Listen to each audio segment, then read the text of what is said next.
This man almost created a shopping cult. Costco has 136 million members. To put that into perspective, that's roughly the population of Russia. The average member spends $3,000 a year at Costco. And here's the crazy part.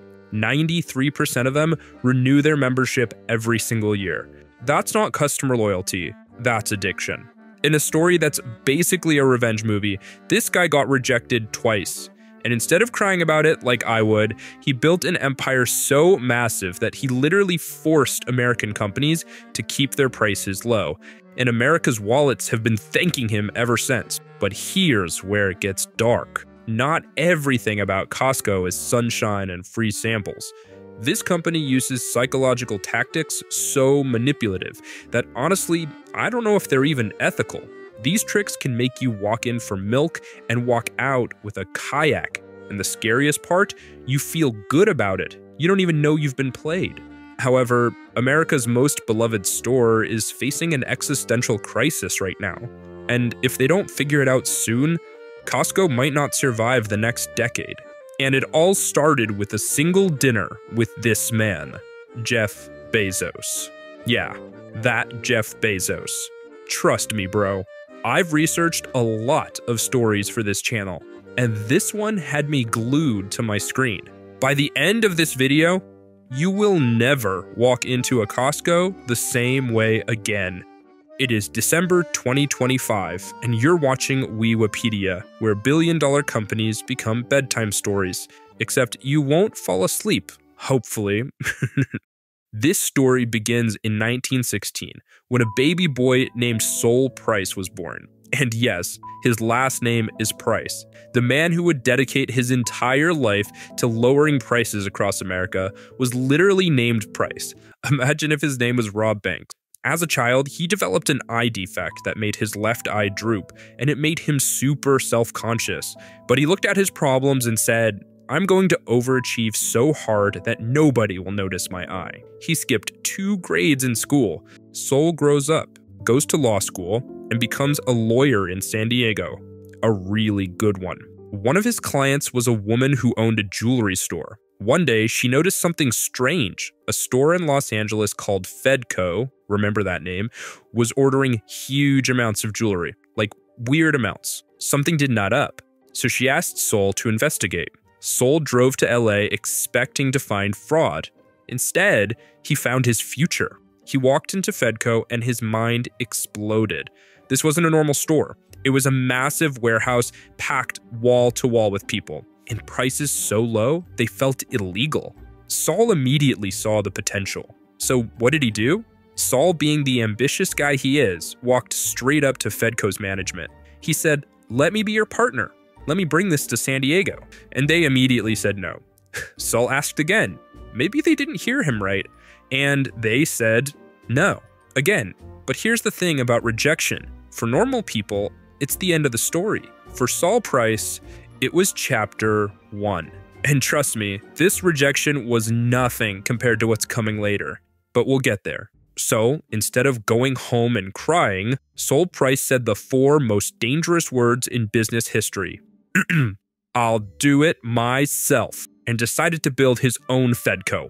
But to open a warehouse store, you need a warehouse. And lucky for Sol, his mother-in-law happened to own an empty warehouse building in San Diego, just collecting dust, waiting for its moment. On December 3rd, 1954, Sol opened the first FedMart. And yes, he named it FedMart, a direct shot at the company that rejected him.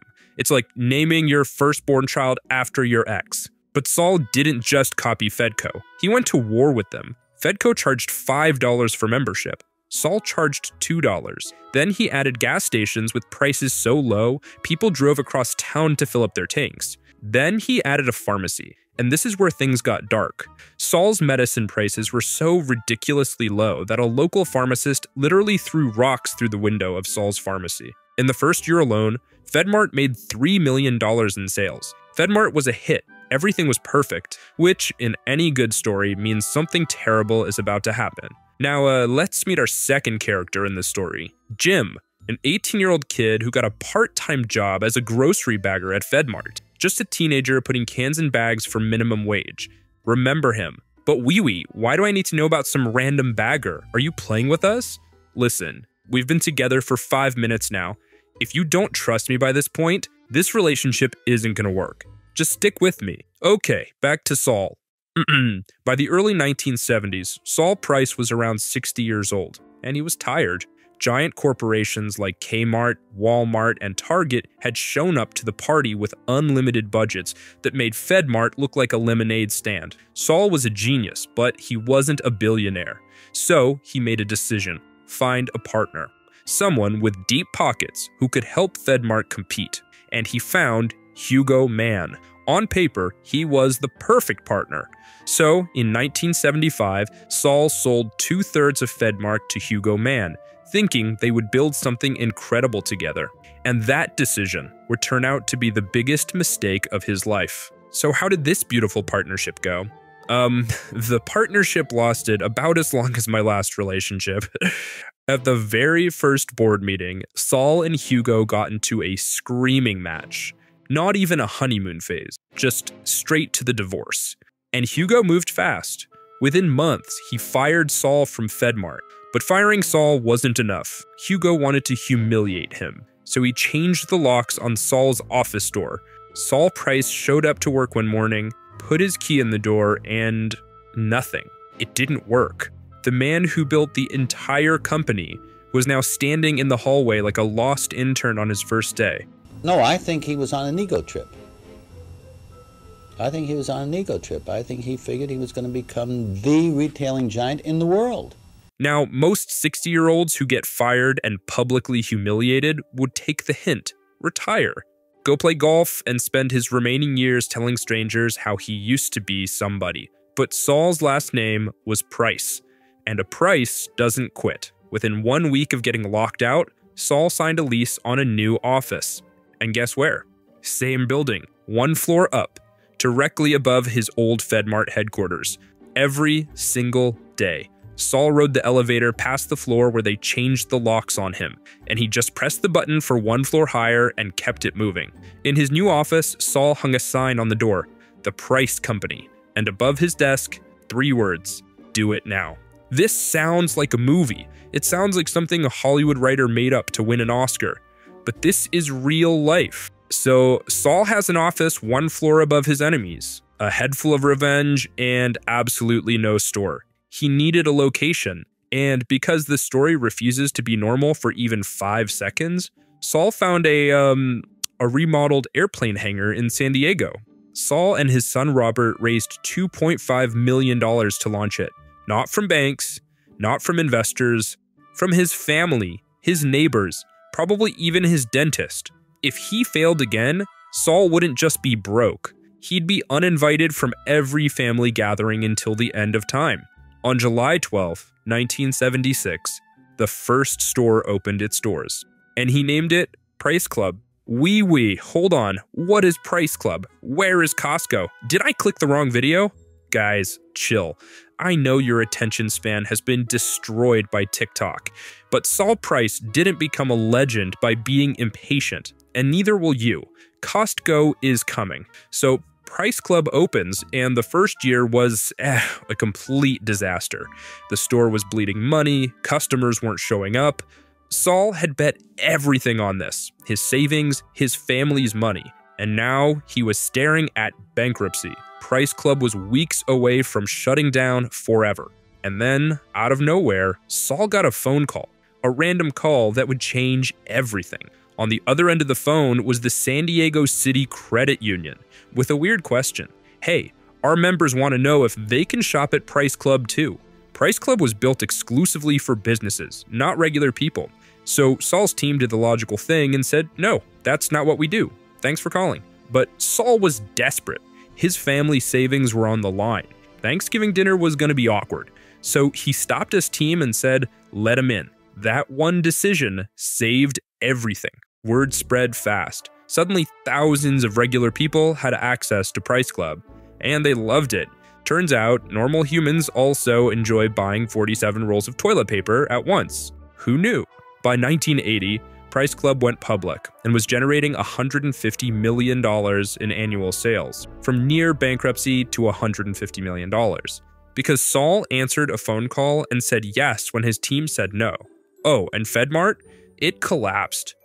One after another, the FedMart stores have fallen, dominoes toppled by the finger of an ailing economy. Without Saul running things, Hugo drove that company into the ground. FedMart officially shut down in 1982. But we're not done yet. Okay, the story is great, but what about that 18-year-old bagger? You can't just introduce a character and leave us hanging. Ah, yes, Jim. I was wondering when you'd ask. It's his turn to shine now. So years passed, and in 1979, Jim Sinegal, our former grocery bagger, left the FedMart sinking ship and went to work at Price Club with Saul.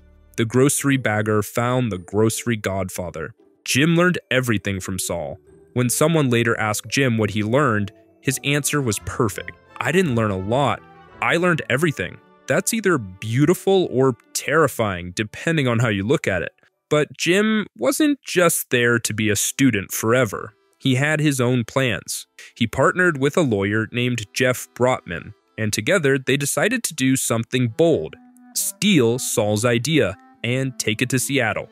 I'm kidding. They didn't steal it, they just heavily borrowed it. They raised $7.5 million from investors and opened a retail store in Seattle. And what did they call it? Costco. There it is, finally, the name you came here for. But here's the key difference. While Price Club was targeting only businesses, as we know, Costco was for everyone. In October 1993, Price Club and Costco merged to form Price Costco. And who became the president and CEO? Jim Sinegal. The 18-year-old part-time bagger was now running the entire company, from bagging groceries to bagging billions. By 1997, they renamed it Costco Wholesale. And today, over 600 warehouses worldwide, $240 billion in revenue, and more than 130 million members. Costco got so big that when Amazon was failing during the dot-com crash, Jeff Bezos himself called Jim Sinegal asking for advice. They met for coffee, and Jim handed Jeff Bezos the cheat codes to retail dominance. That meeting probably saved Amazon, and it would turn out to Costco's nightmare a few years later. We are about to see why. So why do people love Costco so much? Why hasn't anyone cracked their formula yet? There are two reasons. One is actually really wholesome, and the other one is kinda dark. Let's start with the wholesome one. Costco runs on something called a code of ethics. Sounds like corporate buzzword garbage, but they actually mean it. First code, obey the law. Boring. Second code, take care of members. Most companies have yearly meetings about how to raise prices without customers noticing. Costco has meetings about how to lower prices. They're the opposite of greedy. It's honestly suspicious. Third code, take care of employees. And this is where Wall Street loses its mind. Costco pays 30% more than the retail average. Analysts beg them to cut wages every earnings call. And Costco says no. Every single time. We offer careers, not just jobs. Retention is core to the company's success. The result? Costco's employee turnover rate is 6%. That means out of 100 employees, only 6 leave per year. While at Walmart, 70 to 96 out of 100 leave. That's not a job, that's a revolving door. Fourth code, respect our suppliers. This one's tricky because Costco kind of bullies their suppliers, but they do it for you. So it's romantic bullying? I don't know. Let me explain. Suppliers constantly want to raise prices. Wall Street demands it, but Costco constantly wants to lower prices. Customers demand it. With inflation, this became a war. Someone has to lose. Costco decided it wouldn't be the customers. So they created Kirkland's signature and turned it into a weapon.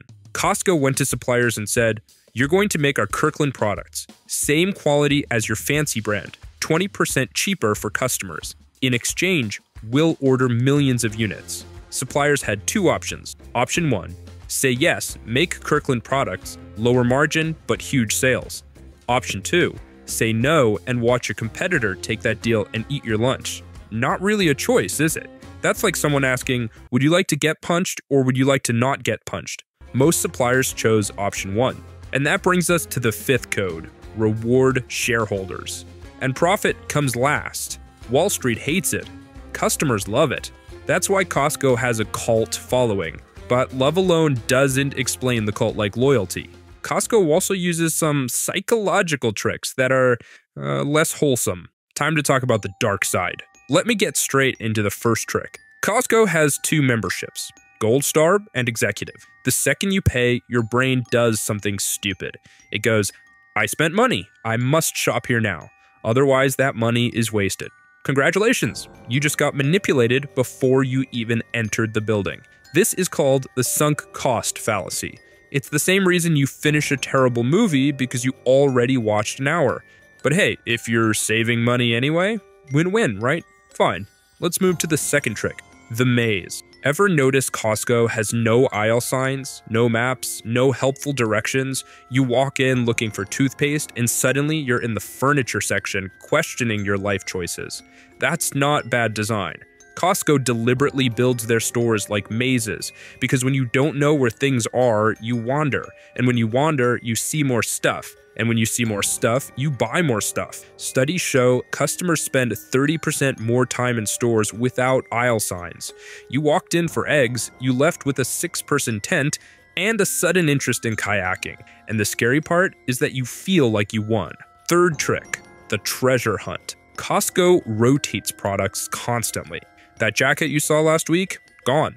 Those fancy chocolates? Disappeared. This creates FOMO. Your brain screams, buy it now or lose it forever, so you buy things you don't need, just in case. Fourth trick, loss leaders. Costco intentionally loses money on certain products to drag you through the door. The $1.50 hot dog and soda combo? Same price since 1985. 40 years. Zero inflation. Costco now sells over 120 million hot dogs per year. The $4.99 rotisserie chicken? Costco loses $30 to $40 million a year on those birds. But guess where the chicken is placed? The back. You have to walk past a jungle of products to reach it. Average customer spends $140 per trip. That chicken is bait. You are the fish. Oh, and that membership card? It's tracking everything. Every purchase, every visit. Costco has a goldmine of data on you. Let's just hope they don't sell it. Right? Right? Okay. Remember that coffee meeting between Jim Sinegal and Jeff Bezos? Yeah, that's coming back to haunt them. There's no question Costco's successful, but the future? It's looking shaky, and the threat is wearing a smile logo. Here's the reality. Costco's e-commerce sales are embarrassing. 7.3% of total revenue. That means 92.7% of their entire business requires people to physically drive to a building, walk around, and carry things. In 2025, when people won't even get out of bed to turn off the lights. And their biggest threat? Amazon Prime, the monster Jim Sinegal helped create. Amazon Prime costs $139 a year. Almost the same as Costco's executive membership. But with Prime, you get all these benefits, and you get free 2-day shipping. Amazon Fresh delivers groceries to your door while you're still in your pajamas. For Gen Z, this isn't even a competition. Why would they leave their house, drive, and carry heavy things when Amazon brings everything to their bedroom while they watch TikTok? Now you might think, wait, can't Costco just build a better website? No. Here's the dilemma. The magic of Costco is the physical experience, the treasure hunt, the discovering random products you didn't know existed. That's what makes people loyal. If Costco goes fully online, they become just another grocery delivery service, and Amazon already dominates that. Costco can't out-Amazon Amazon. Let's talk about the elephant in the warehouse. Costco's core customers are Gen X and Boomers, ages 45 and up. People with big families, big houses, big storage space. And here's the scary part. By 2035, that customer base will shrink significantly. The people who built Costco's cult are slowly disappearing. And who's supposed to replace them? Gen Z. But Gen Z doesn't live the bulk buying lifestyle. They rent small apartments. They don't have garages. They're thinking about next month's rent. If Costco can't figure out how to attract Gen Z without killing what makes Costco special, they're in serious trouble. The cult is getting older, and the kids don't want to join. I usually end these videos with a joke.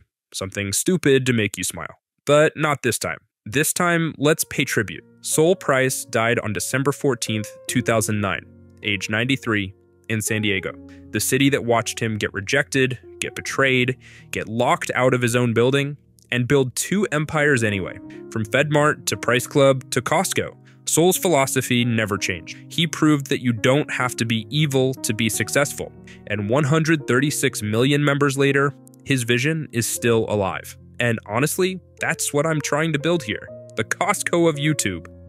No clickbait, no fluff, just stories that are actually worth your time. And if I can make you laugh while learning something, even better. So if you made it this far, you're already part of the cult. Welcome! If you want more, this video right here is one of my favorites. You'll love it. Watch it because it may not be here next week. I'll see you in the next one.